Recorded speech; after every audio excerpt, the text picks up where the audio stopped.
আমি এই তরমুজটাকে হাত দিয়ে কেটে ফেলবো।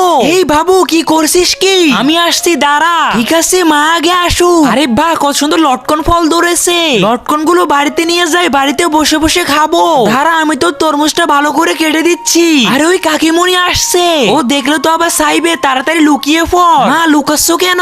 আরে ও তরমুজ ছেলে দিব নাকি? ও বারবার আমাদের থেকে নিয়ে নেয়। ঠিক আছে, আমরা এখানটায় বসে থাকি, আমিও লটকন গুলো লুকিয়ে নিয়ে যাই, নয়তো ওকে আবার দিতে হবে। ওই তো ও চলে গিয়েছে, এখন আমরা তরমুজটা ভাগাভাগি করে খাবো। আরে ওকে তরমুজটা দিলাম না, এভাবে মানুষ দেখে খাবার লুকাতে নেই। আমার তো নিজের কাছে খারাপ লাগছে, আর আমার থেকে ছেলে কি শিক্ষা পাবে? বাবু তুই একটা কাজ কর না, তুই এই তরমুজটা কাকিমুনির কাছে গিয়ে দিয়ে আয়। আরে দেওয়ার কি দরকার আছে? আজকে দেখে কে কে শয়তানকে হারিয়ে মাকে জিতিয়ে দেয়। মাকে ভালোবাসে, ভিডিওতে লাইক দিয়ে চ্যানেলটাকে সাবস্ক্রাইব করে দাও। আর শয়তানকে ভালোবাসলে কিছুই করতে হবে না। তোকে বললাম না দিয়ে আসতে? ঠিক আছে, দিয়ে আসছি। এবার আমার মনটা একটু হালকা লাগছে। ওই কাকি, এই নাও তরমুজ। আরে আমাকে তরমুজ দিলো, আমি তো ওদেরকে দেখে লটকন ঢুকিয়েছিলাম। বাচ্চা ছেলেটা কত ভালো।